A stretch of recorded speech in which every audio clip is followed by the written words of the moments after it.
Ahí comenzó la grabación, entonces, para comentarles, bienvenidos y bienvenidas a todos del equipo de salud de atención primaria de la comuna de Ovalle.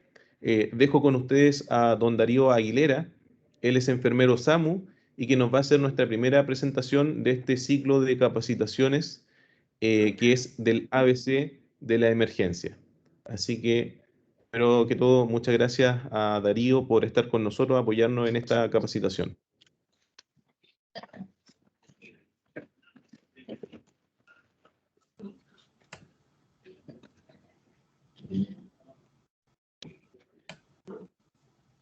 Hola, buenos días. No sé, Doc, ¿cómo se escuchan? Que me preste. Sí, antes de comenzar les pediría que porfa pusieran los micrófonos en silencio para que todo se pueda desarrollar de la mejor manera. Y en virtud de lo expuesto vamos a darle curso al ciclo. Voy a...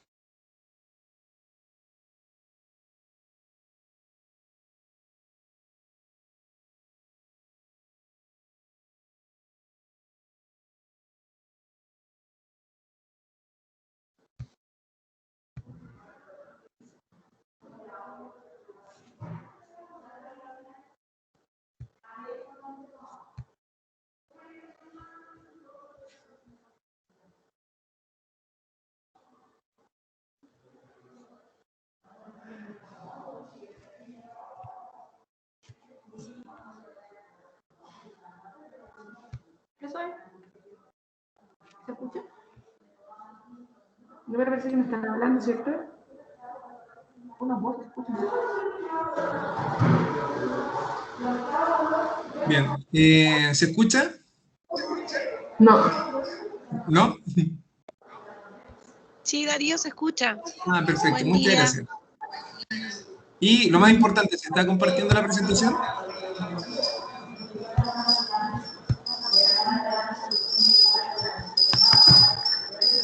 ¿Sí? Ok, bien. Sí. Muchas gracias. Antes que todo, de darle inicio a la primera presentación, les quería comentar que este ciclo de microcharla son 4 primeras temáticas que definimos junto con la red de urgencias comunal. El día de hoy vamos a hablar de ABC de la emergencia y red de urgencia, que está a mi cargo. El 7 tenemos atención del paciente en shock y uso de drogas vasoactivas. Este taller está... va a estar dictado por Nicolás Abarzúa, él es colega acá en el SAMU y tiene experiencia en paciente UCI del Hospital Coquimbo. Luego me repito el plato el día 13 yo con categorización, constantes vitales y una visión crítica de lo que es el primer contacto del paciente con un centro de salud. Y el 22 de julio, también todo en este horario, a las 10 de la mañana, tendríamos a Jorge Castillo, que también es colega del SAMU acá, y con experiencia en el Hospital de La Serena. Además, los ambos colegas también son docentes en La Serena.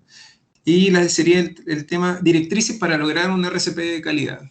Todo esto, obviamente, en pequeñas cápsulas, sencillas, simples en cuanto a tiempo, para no afectar las dinámicas laborales y que ojalá todo esto no sea tan largo, ¿no? Y esto está facilitado y gestado por Carla Barraza, la enfermera que es coordinadora de red de urgencias comunal, el doctor Diego Peñalillo, referente del Comité de Emergencia de Desastres, quien dio la bienvenida a este taller. También tenemos el aporte de Soledad Ormazábal, que es la enfermera que está a cargo del Departamento Provincial Limarí del Servicio de Salud. Y mi jefatura, que sería la enfermera Ingrid Olmos, que es la enfermera coordinadora a nivel SAMU, y el doctor Javier Aguirre, que es nuestro médico jefe.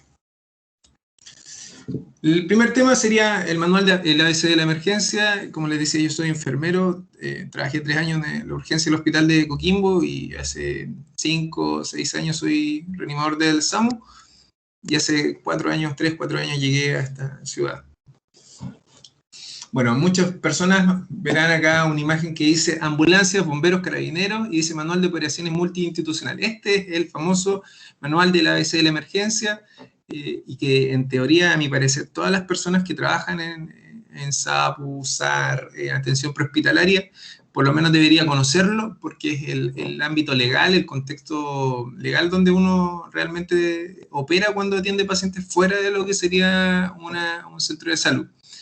Esto se creó el año 2001 en el gobierno de la doctora Bachelet para regular, ordenar un poco lo que es el manejo de las emergencias, y fue solicitado por la Comisión Nacional de Seguridad del Tránsito, y en cuya participación estuvo la Academia Nacional de Bomberos, estuvieron representantes del sistema sanitario, de la posta central, también hubo gente de la prehospitalaria, carabineros también. Se realiza este documento, el año 2001 se firma y desde allí ya se considera ley, en el sentido de que está bajo el decreto número 50.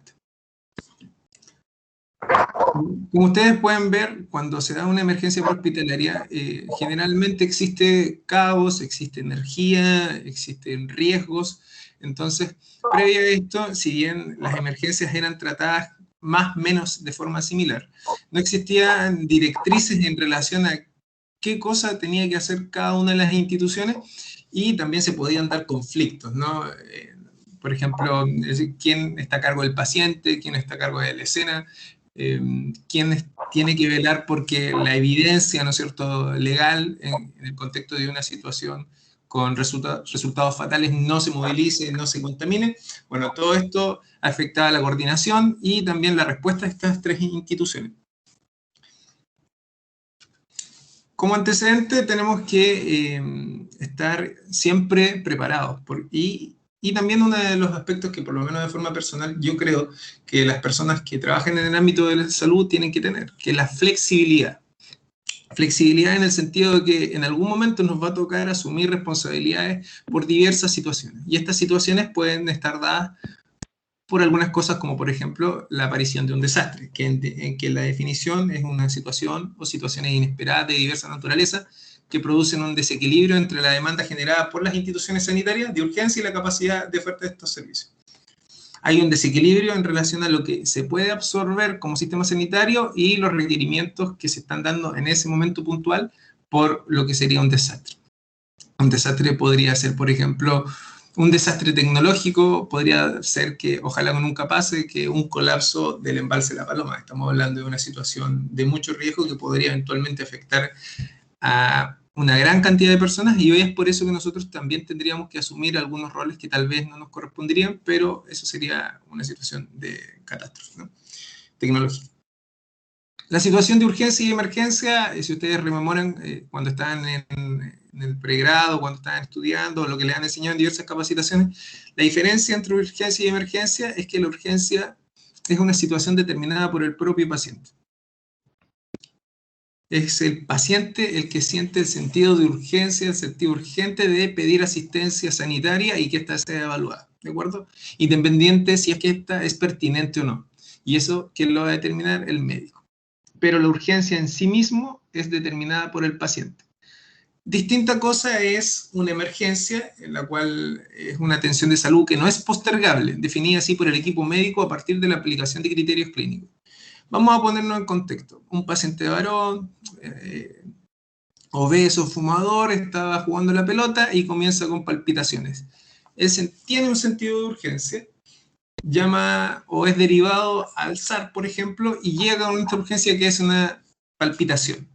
Se realiza un electrocardiograma que indica un ritmo compatible con una arritmia de características ventriculares, y es el equipo médico que determina que esa urgencia ya no es una urgencia, sino es una emergencia, que es inmediatamente atendible.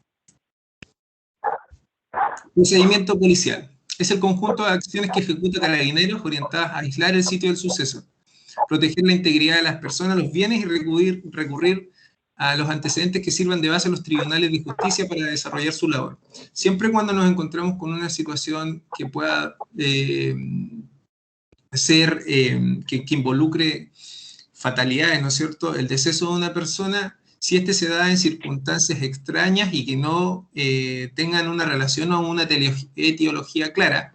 Me explico. Paciente de 90 años, cáncer terminal, desmovilizado, adherió al programa del dolor, fallece.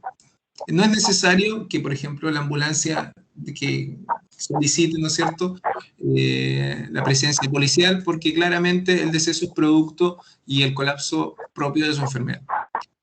Paciente de 40 años encontrado en sitio de Ereazo, evidentemente se requiere a carabineros para que aíslen el lugar y haga el nexo con la fiscalía para que se determine el proceso de por qué este paciente falleció, ¿no? El procedimiento de rescate es entendido como el conjunto de acciones destinadas a liberar una o varias personas atrapadas en una estructura o en una ubicación tal que no puedan salir de ellas por sus propios medios o con el concurso de recursos habituales.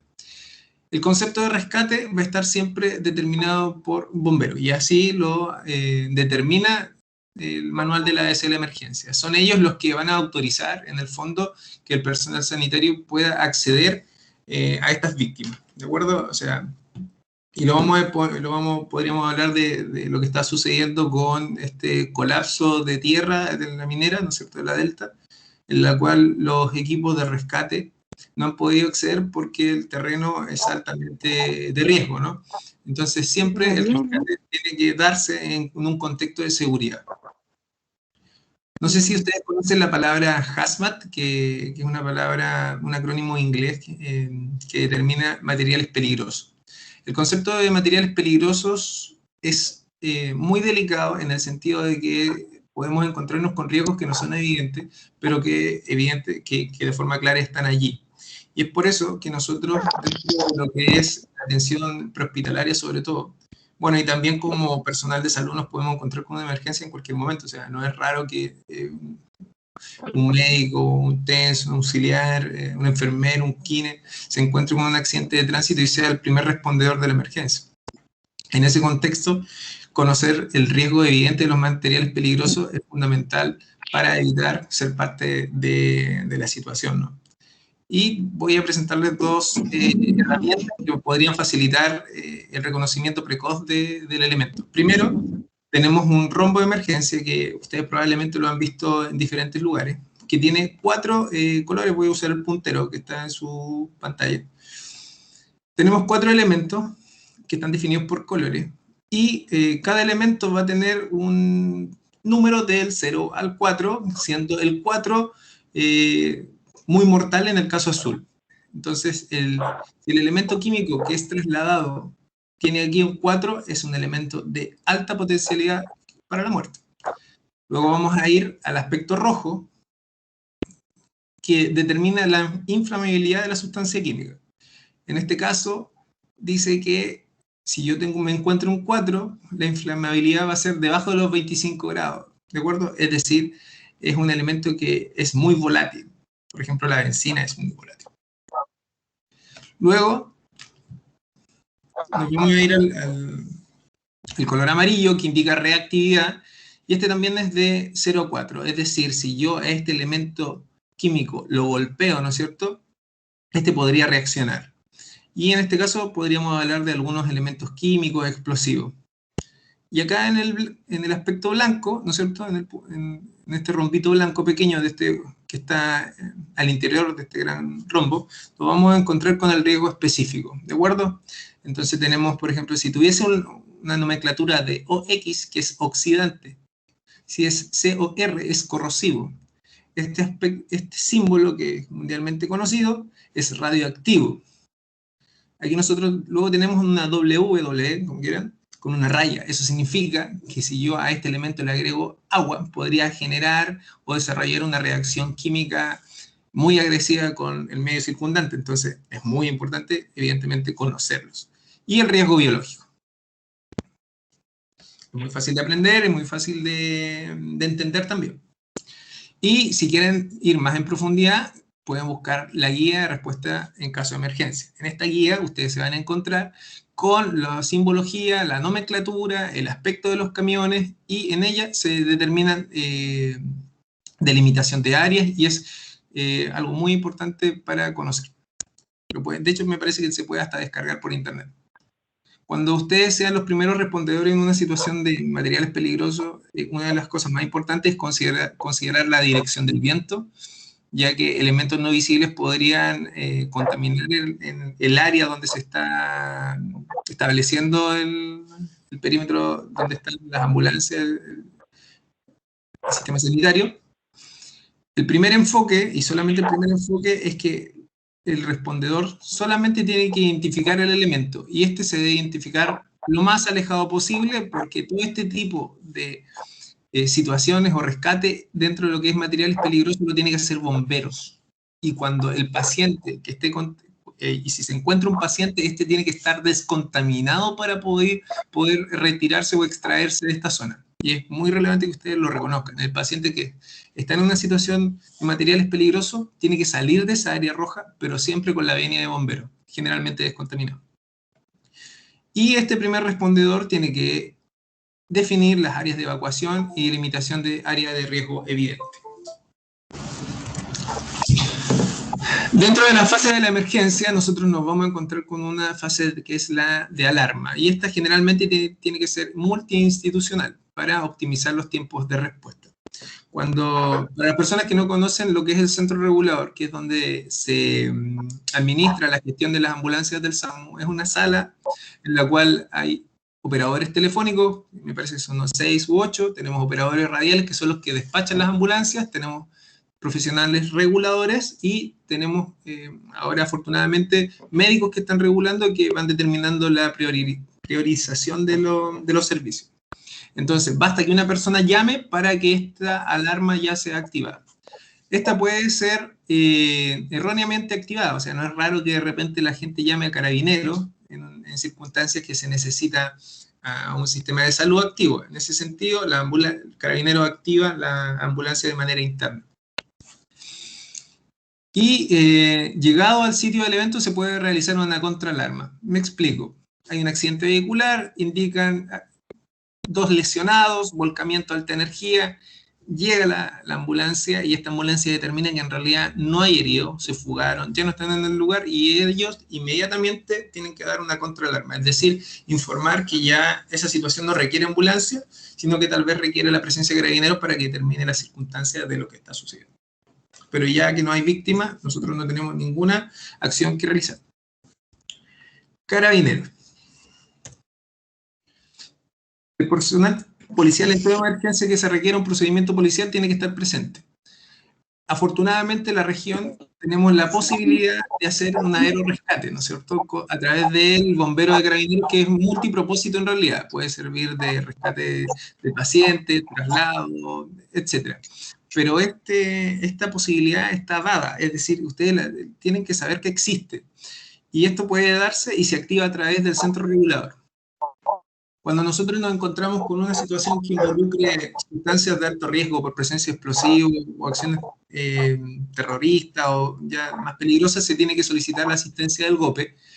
Y cuando nos encontramos con un crimen o alguna situación como de violencia, el área de carabineros a estar presente va a ser la OCAR. Y si hay lamentablemente fallecidos, va a ser la CIAT la que va a determinar el contexto, ¿no? La ambulancia. Siempre que esté afectada la salud de una persona o exista sospecha de ello, se va a derivar una ambulancia. Siempre que exista la posibilidad razonable de necesidad de reanimación. Y para que ustedes sepan, el SAMU Valle tiene 4 ambulancias. En el día tenemos 2 ambulancias avanzadas y tenemos además 2 ambulancias básicas. En el horario nocturno tenemos una ambulancia básica solamente, por alcance de personal, y a veces se da que, por ejemplo, hay un paciente que se tiene que trasladar a Santiago, queda solamente una ambulancia avanzada y de repente se da un accidente, ya no tenemos ambulancia avanzada, y si el móvil básico está en otra situación, la red de urgencias comunal tiene que activarse para darle soporte a este tipo de situaciones. Es por eso que cada vez los funcionarios que trabajen en SAP o en SAP tienen que estar lo más preparados posible, o sea, brindar una atención de calidad y mantener una atención de cuidado durante todo el trayecto. Quiero adelantarles que junto a Carla y al doctor estamos trabajando en el desarrollo de un protocolo de derivación de pacientes el cual está enfocado a que cualquier funcionario, independiente si es nuevo o no, pueda tener los estándares mínimos para que esa atención sea de alta calidad, segura, y también les genere un respaldo, no solo al paciente, no solo al paciente, sino que también a ustedes como funcionarios de la salud, porque cada vez la legalización de la atención de servicios sanitarios está más en boga, entonces nosotros también tenemos que protegernos, porque a veces por omisión se pueden dar situaciones que no son agradables y que pueden dar algún alcance hasta legal. Bomberos en una situación de la ADC. Bomberos va a estar presente cuando hay incendios y los incendios también tienen altos riesgos. Por eso puse la imagen que está en la presentación borde inferior derecho. Nos encontramos con un incendio forestal, ¿no es cierto? El incendio forestal, uno puede decir, no es tan riesgoso. Y yo voy y sitúo mi ambulancia justo arriba de la loma. ¿Por qué? Porque me acordé que la presentación decía que es en contra de la dirección del viento, y el viento va hacia la izquierda, ¿cierto? Pero nosotros no nos percatamos de que el incendio propiamente tal está desplazándose hacia arriba. Y en algún momento nosotros podemos quedarnos encerrados dentro de este incendio. Entonces, ¿los incendios forestales tienen riesgo? Sí, y yo tengo que tener claridad en relación a la seguridad para no haber afectado a mi equipo. Incidentes con materiales peligrosos, que era lo que estábamos hablando recién. Y cuando sea necesaria una acción de rescate, algunas especialidades bomberiles pueden actuar. Por ejemplo, el rescate en altura, el rescate vehicular, hazmat, rescate urbano, entre otras. En Ovalle me parece que son 8 las compañías de bomberos. Y el alcance hazmat que tiene me parece que es nivel 2 de 4. Es decir, puede intervenir, pero dependiente del elemento químico que está presente.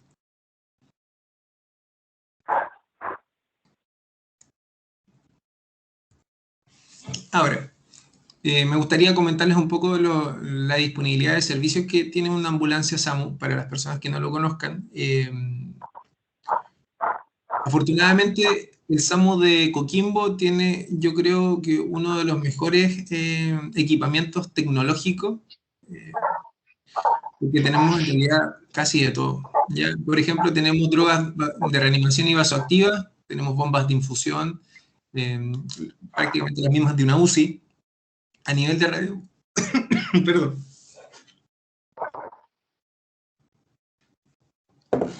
A nivel de radiocomunicaciones, que es una situación crítica, sobre todo cuando se da una catástrofe, un accidente de múltiples víctimas. A nivel de radiocomunicaciones, nosotros tenemos un soporte de comunicación radial, telefonía satelital y celular. Entonces, si nosotros no llegásemos a tener cobertura de teléfonos, podríamos optar al uso del teléfono satelital que ustedes están viendo acá abajo. Tenemos el sistema de osteoclisis que se llama SZIO en aquellos pacientes que necesitan reanimación y que lamentablemente tienen un colapso de su red vascular, ¿no es cierto? Están muy hipotensos, no hay acceso, me imagino, pacientes renales, pacientes que están en cuadros de shock. Podemos también utilizar un sistema de Quick Track, que es el que está en el borde inferior derecho, para hacer una ventilación de rescate en el caso de un trauma facial, por ejemplo.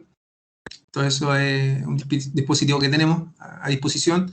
Tenemos ventiladores mecánicos, tenemos este ventilador que es un ventilador Sol, tenemos un Newport.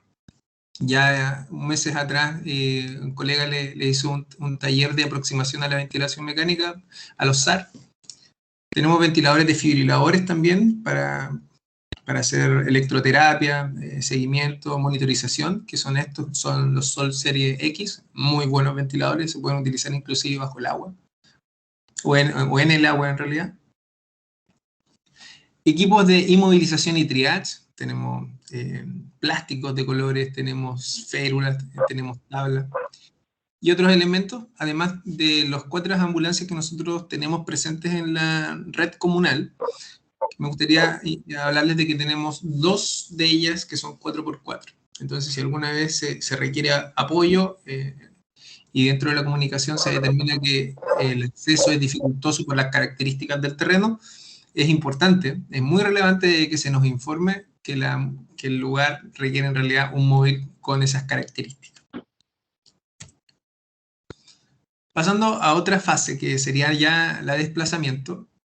es importante recordar, sobre todo a los conductores y al personal que esté a cargo de la ambulancia, que ningún vehículo está por sobre la ley de tránsito.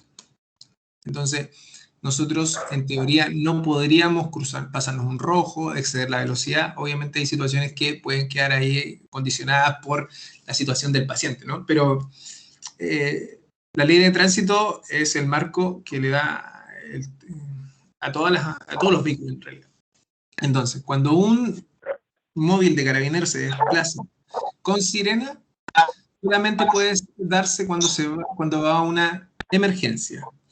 No obstante, la baliza puede estar siempre prendida. Es lo mismo que bombero. La sirena solamente en caso de emergencia y la baliza en todo desplazamiento. Ahora, para las ambulancias, y es importante que lo sepan, la sirena solamente se va a activar en casos de que se dirige a una emergencia crítica o se realiza el retorno ya con paciente en un estado de gravedad o tiempo dependiente. ¿De acuerdo? Solamente en esos casos. No podemos utilizar la sirena en cualquier momento. Y la baliza solamente se va a utilizar cuando tengamos paciente a bordo. Si la ambulancia va a buscar apósitos, va a dejar vacunas, etcétera. Ese tipo de labores que de repente son un poco administrativas, pero que a veces no hay más móviles que lo puedan hacer, la ambulancia no puede transitar con baliza, ¿de acuerdo? Y eso está normado. Y eso es parte de la AS. Cuando se realiza la ruta de desplazamiento, la información del lugar y el acceso tiene que ser clara para llegar más pronto, ¿no es cierto? Darle el acceso a la salud lo más fácil y expedito posible. Las posibilidades de escolta deberán ser solicitadas a Carabineros y esto se puede hacer vía 133 en situaciones especiales, ¿no es cierto? Me imagino algún paciente crítico que el consultorio necesita bajarlo de manera urgente a la asistencia pública del Hospital de Ovalle y el SAMU no está presente por diferentes motivos. De repente el médico, el profesional a cargo del SAR, SAPU, tiene que tomar esa decisión y yo lo he visto y lo hacen bastante bien. Nosotros en general tenemos una muy buena dinámica de relación con los funcionarios del sistema de urgencia de la APS. Por lo menos en mi caso siempre va a estar a la disposición de apoyarlo en lo que se requiera.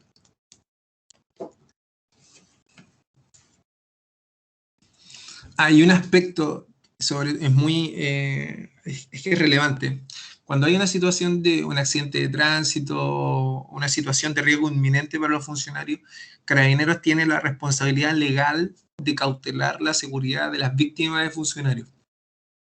Y en base a eso, si ustedes pueden determinar de que hay riesgos o variables que no se están controlando, deberían hacérselos notar porque eso podría generar algún tipo de lesión en aquellos que son los primeros respondedores. La falta de cono, la posición de la ambulancia, son aspectos que se deberían también considerar.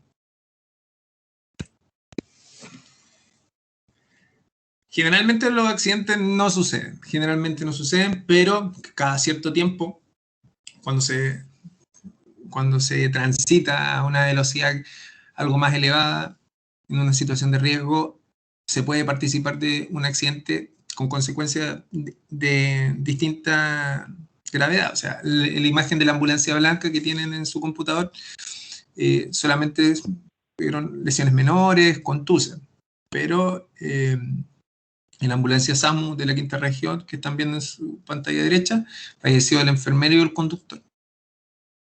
Entonces, no hay que olvidar que este es un trabajo. Por lo menos en mi caso, yo siempre busqué trabajar en el SAMU y tiene riesgos. Entonces, cuando la ambulancia se desplace, de hacerlo de forma segura, verificando que el conductor respete la señalética del tránsito para no estar involucrados en una situación como esa, porque es terrible. Y nada, yo creo que hay que tener bastante ojo en relación a los accidentes de tránsito y el respeto por la normativa legal vigente. En el sitio de la emergencia ya estamos en la fase de organización. Una de las cosas más importantes es que todo esto es una gran maquinaria para que el desarrollo y la atención de la emergencia sea lo más óptima posible. Entonces, cuando una ambulancia se presenta en el lugar, tiene que identificarse ante los jefes de equipo multiinstitucionales, ¿no es cierto? y indicar que está disponible para lo que se requiera. Ante una emergencia originada por accidentes de tránsito, las instituciones deben evitar la innecesaria alteración del sitio de accidente, que es más o menos lo que se estaba comentando anteriormente, por las pruebas legales y el contexto que podría generar una alteración a nivel investigativo. El perímetro y área de seguridad está fijado por la primera institución que acceda al lugar, no obstante puede modificarse en virtud de las circunstancias o nueva evaluación, ¿no es cierto? O sea, por ejemplo, en este desarrollo del accidente minero, para ponerlo ya como ejemplo, ya que es muy reciente y que todavía es una situación que se está dando, la primera respuesta que se da a nivel bomberil, de carabineros, de las ambulancias, fue cercana a este gran socavón. Era un socavón enorme, que después inmediatamente se fue alejando, en el sentido de que los expertos pudieron determinar de que toda esa área era un área inestable, entonces terminaron poniendo los puntos de seguridad 500, 800 metros más alejados del primer acceso. Entonces esto se puede ir modificando en virtud de la nueva evidencia que se va verificando en el terreno. ¿Ya? Carabineros se encargará de mantener estos límites o perímetros. La atención de lesionado. La atención de lesionado es nuestra prioridad y esto tiene que darse siempre en un contexto de seguridad. Tiene que ser, el lugar del accidente tiene que ser visible, tiene que estar delimitado, tiene que haber cono. Todo lo que uno podría suponer como obvio tiene que estar presente. Y cuando la ambulancia se presenta en el lugar, debe hacer un rápido triage y informar al centro regulador. Una de las cosas que a nosotros nos interesa es que el sistema APS comprenda que el centro regulador es una gran herramienta para darle respaldo a todo lo que se está dando como atención sanitaria. Es decir, si ustedes, por ejemplo, se encuentran con una situación de riesgo, hablamos de paciente agitado, paciente violento, agitación social, intento de agresión, todo ese tipo de situaciones de riesgo que podría involucrar una lesión en el personal sanitario, ustedes lo informan y dan respaldo de que por qué no se dio atención al lesionado, porque podría darse después tener una consecuencia legal. Y afortunadamente, hace ya un par de años, nosotros tenemos la posibilidad de grabar todas las llamadas. Bomberos autorizará la atención médica en virtud de los riesgos asociados en el lugar. Es decir, tenemos un paciente que tiene que ser extricado. ¿Quién lo hace? Bombero, evidente. Pero esta extricación es que va a ser generada mucho tiempo, porque tal vez hay fierros retorcidos y esto dificulta la atención o la extracción rápida. En ese contexto, Bomberos podría darle la venia al equipo sanitario para que extrajera o atendiera en primera instancia, instalar un acceso venoso, por ejemplo, fluidoterapia, etcétera, a esta víctima. ¿Ya? Personal sanitario podrá solicitar apoyo a las otras instituciones en casos especiales. Contexto. Hay un paciente que requiere una evaluación básica, ¿no es cierto? Y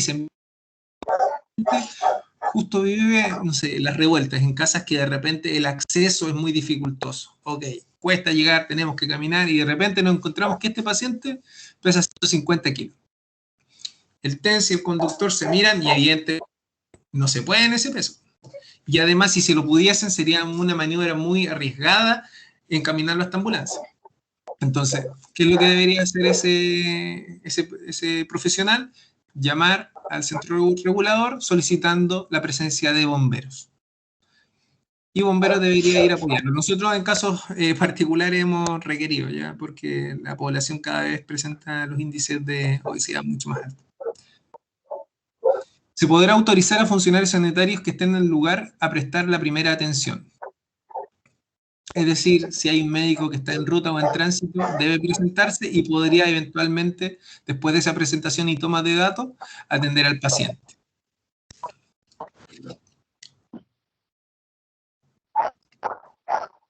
Un aspecto que a nivel de red uno no puede dejar de analizar es que tenemos estaciones médicos rurales o lugares derechamente que son de difícil acceso, en los cuales no tienen la presencia rápida de ambulancia.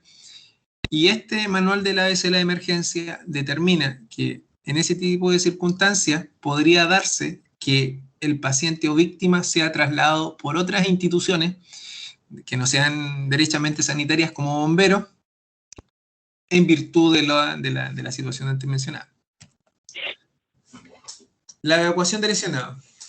Un aspecto muy importante y que se han dado de repente lamentables situaciones es que ningún lesionado en una escena de emergencia debe ser derivado sin una evaluación del personal de los organismos de salud.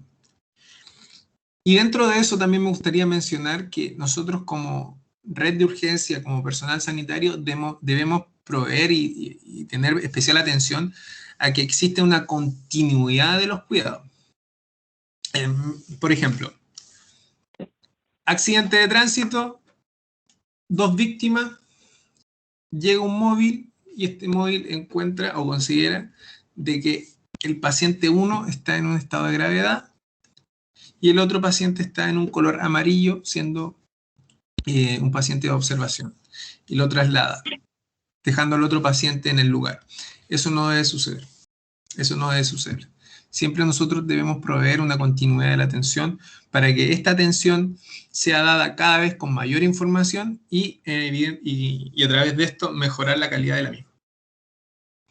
La destinación de los lesionados será decidida y notificada al personal de los móviles por el centro regulador, quien comunicará a Carabineros, estamos hablando en caso de accidente. Y en este contexto actual de la pandemia, a nosotros como ambulancias prehospitalarias nos ha afectado los tiempos de los procedimientos, ya que cada paciente que se deriva tiene que estar aceptado por el centro de referencia, ya que la capacidad de las camas, como todos sabemos, está bastante alterada. Si un lesionado rechaza el traslado, debe firmar la hoja de intervención. Chiquillos, equipo, colegas, todos. Siempre que una persona rechace o diga, ¿sabes qué? No me quiero atender, no me quiero ir, me quiero quedar cuidando mi camioneta, me quiero quedar cuidando la carga, ese paciente debe firmar. Tiene que existir la evidencia de que ustedes lo evaluaron y el paciente a través de la bioética, ¿no es cierto? Porque toda persona tiene el derecho a la autodeterminación en virtud de sus condiciones cognitivas, ¿no es cierto? Rechaza la atención, debe firmar el documento. Bien, no nos metamos en problemas ético-legales. El diagnóstico y pronóstico definitivo de los lesionados serán dados por los servicios de urgencia que los atiendan. Porque a veces si ustedes se van a encontrar con Carabineros y le preguntan, oiga, ¿sabe qué? ¿Y el paciente cómo está? Y ustedes les pueden decir, ¿sabes qué? No, está bien, no tiene nada grave. Pero no observaron que tenía una contusión lumbar, ¿no es cierto? Y el paciente estaba presentando una hemorragia interna o el paciente tenía una fractura que estaba generando una lesión vascular y posteriormente hizo un colapso. Entonces, la definición del diagnóstico siempre va a ser posterior a una evaluación médica y nosotros no tenemos médicos evaluando a nivel prehospitalario, ya sea en atenciones en domicilio, propiamente tal, ¿no es cierto?, prehospitalario, que sean gestionadas a través del 131 o accidentes de tránsito. El concepto de múltiples víctimas va a involucrar la atención multi-institucional y la capacidad de respuesta va a estar dada por la cantidad también de ambulancias, soporte técnico operativo que se puedan dar en la escena. Este es un tema que da para largo y que va a estar involucrado probablemente en otro tipo de capacitaciones para definir los colores, el sistema de atención. Pero también está dentro de... tomado a la ligera en realidad. No tiene un desarrollo más extenso en el manual de la ABC. Vamos a hablar un poquito de la red de urgencias comunal. Si ustedes se dan cuenta, el mapa que está en su presentación, la comuna de Ovalle es una comuna muy extensa, ya que involucra los valles intermedios, ¿no es cierto?, hasta la costa. O sea, es bastante territorio el que tiene que abarcar la red comunal. Y por lo menos aquí en lo que dice la bibliografía son 3.834 kilómetros cuadrados, la población estimada aproximada, ¿no es cierto?, porque el último censo tuvo sus dificultades, es más o menos 100.000 habitantes, y la actividad económica va a estar dada por el desarrollo agrícola, el desarrollo de la micro y mediana minería, la pesca artesanal y la ganadería caprina. Todo este tipo de aspectos económicos también podría determinar las problemáticas que se podrían desarrollar, ¿no es cierto?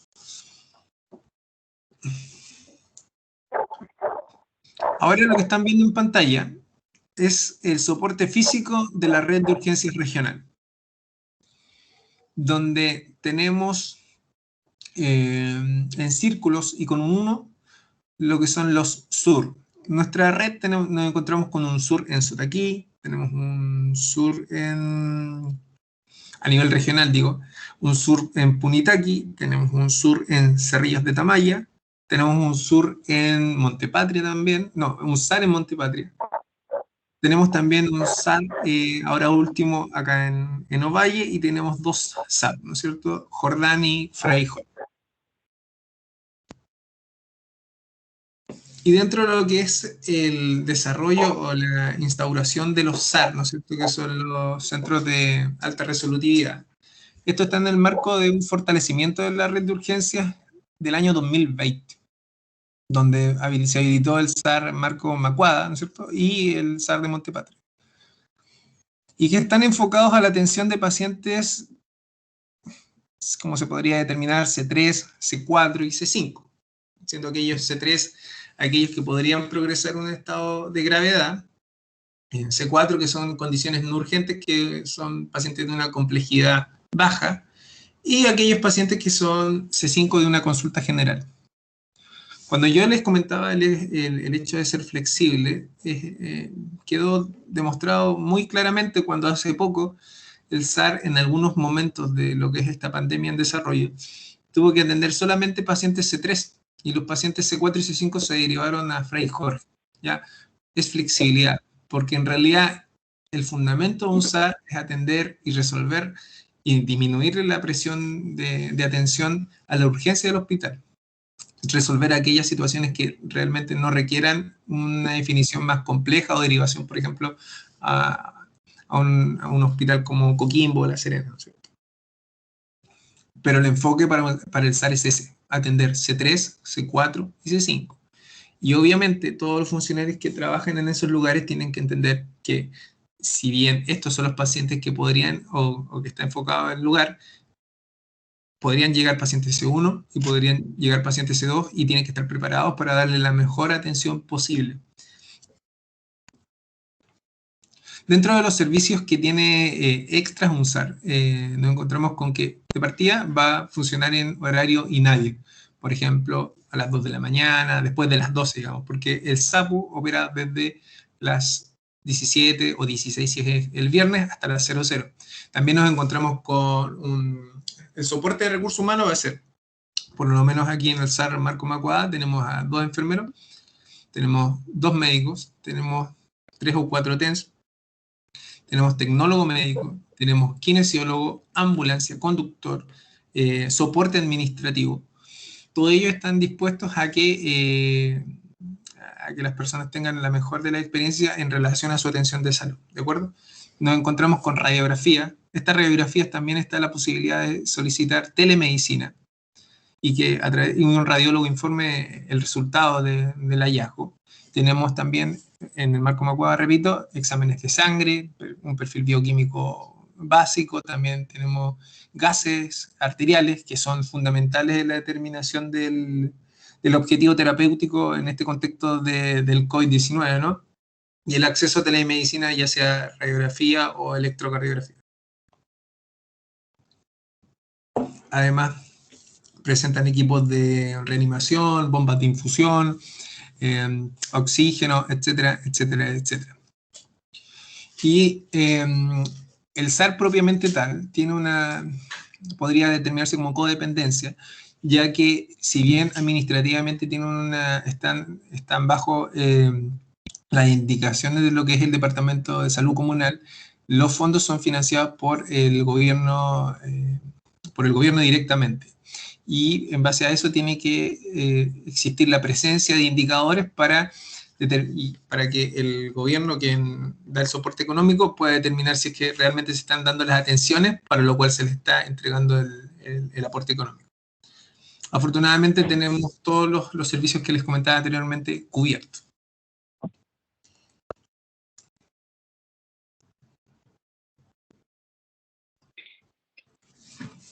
Y ya a puertas de finalizar, le estoy mostrando un esquema bastante simple de cómo está funcionando nuestra red de urgencia a nivel provincial, ¿eh? Porque quise exponerlo un poquito más grande para que se fuera bastante claro. Por un lado tenemos la red que sería de Montepatria, ¿no es cierto? Tenemos el sur del Palqui, el sur de Carén y las estaciones médicos rurales, que ante el requerimiento de una evaluación por patología de un paciente van a derivar al SAR de Montepatria, ¿cierto? Y nosotros, a nivel de Comuna de Ovalle, tenemos el SAPU Jordán, SAPU Fray Jorge, el sur de Cerrillo de Maya, el sur de Sotaquí, tenemos además el sur de Punitaqui y sur de Río Hurtado. Además de todas estas estaciones satélites, estaciones médicos rurales, que también tienen funcionarios, ¿no es cierto? Como por ejemplo podría ser la estación de Alcoy, ¿no? Estos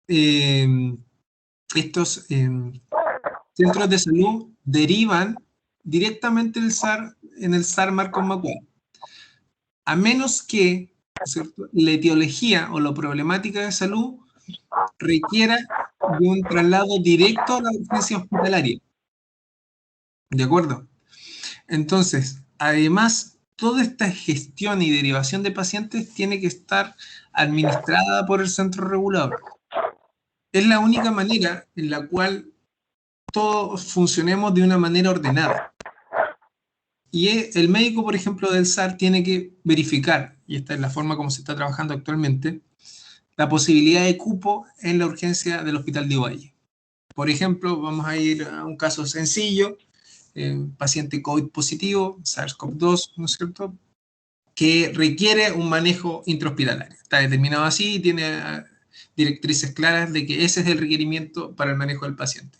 No obstante, el Hospital de Ovalle le indica, ¿sabes qué? Mira, yo tengo cupo, pero no inmediatamente, porque debido a la presión y el requerimiento de camillas, no tengo ahora camillas, pero sí a las 4 de la tarde ese paciente vaya a subir a la UTI, me imagino. Entonces, son las 2 de la tarde, el paciente tiene que mantenerse en el consultorio todo ese tiempo para después ser derivado. El espíritu de esto es una coordinación, comunicación fluida. Evidentemente, todos los que trabajamos en salud desde hace 2 años estamos sometidos a una presión extra. A todos nos ha cambiado la forma de trabajo, ¿no? Y generalmente es para mal porque los procesos son más lentos, son más dificultosos, tenemos más enfermedades, tenemos algunos colegas que también han enfermado, hay otros que lamentablemente han partido, esta enfermedad es terrible. Y los problemas, hay que ser claro, o sea, los problemas de repente están presentes, de acuerdo a la relación humana propician eso. Pero yo les pido a todos que de repente mejoremos la comunicación, no es necesario estar en conflicto porque todos estamos en lo mismo. A todos estamos en un momento de la historia que lo estamos de repente pasando mal, a todos nos aumentó la presión y la carga laboral. ¿Ya? Todos, no olvidemos que todos somos personas y todos somos colegas, todos estamos en lo mismo. Repito. Bueno, eso fue mi presentación. Como les decía al inicio, la idea era hacer cápsulas simples para que la información entregada sea absorbida sin problema. Mi correo está allí presente. Si alguien tiene alguna duda o alguna corrección, puede dármela. Ahora, si quiere alguien, mi teléfono se puede generar la conexión a través de Carla, que es la coordinadora. Vamos a dejar algún espacio para hacer algunas preguntas, para resolver, ya sea a nivel operativo, teórico, etcétera. Si yo no sé la pregunta, me comprometeré a buscar la respuesta. Gracias. Muchas gracias, Darío, por su presentación. Ahora abrimos un espacio como para las personas que puedan y quieran hacer alguna pregunta o alguna duda a nuestro presentador.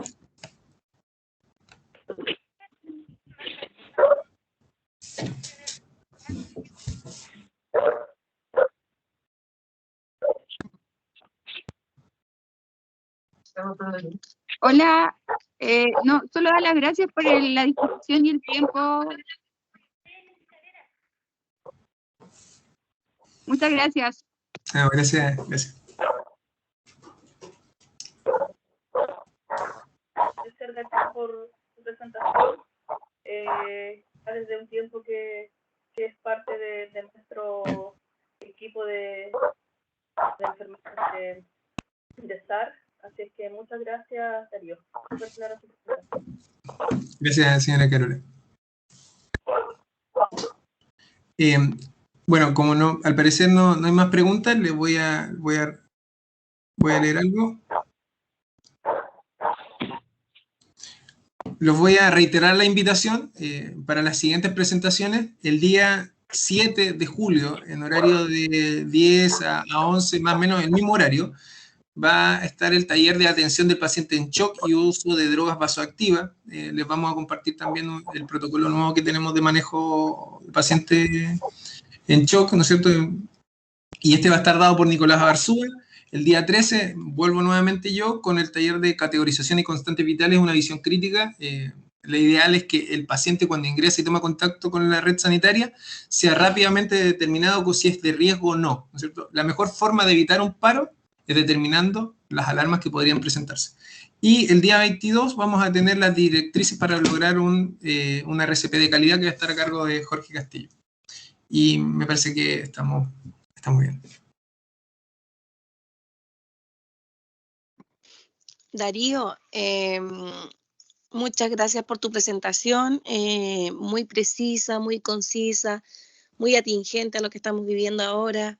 Les quiero agradecer de verdad porque ustedes se han portado un 7 con nosotros, al menos conmigo en esta parte de coordinar la red, y espero que les pueda servir a toda la atención primaria para que se vayan involucrando un poquito más, porque dada la contingencia puede que tarde o temprano nos veamos enfrentados a trabajar con personas en situación de urgencia o en accidentes de tránsito o en lo que sea. Entonces, la idea es que toda la atención primaria esté capacitada para dar la primera atención, ya que nadie se sienta con el desconocimiento de no saber qué hacer frente a una situación así. Así que muchas gracias, muy agradecida y muy buena la presentación. Las demás yo estoy segura que van a ser igual de buenas. Gracias, Darío. Ok, no sé si hay algo más. Gracias por escuchar. Y bueno, los canales de comunicación van a estar abiertos conmigo por lo menos siempre. Yo tengo toda la disposición de seguir aportando lo que se requiere. Súper. Eso. Chao. Chao, Darío, gracias.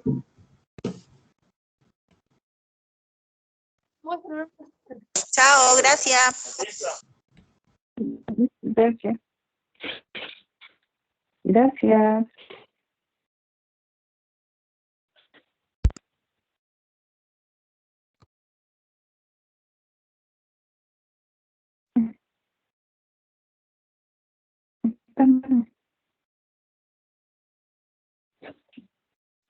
Muchas gracias.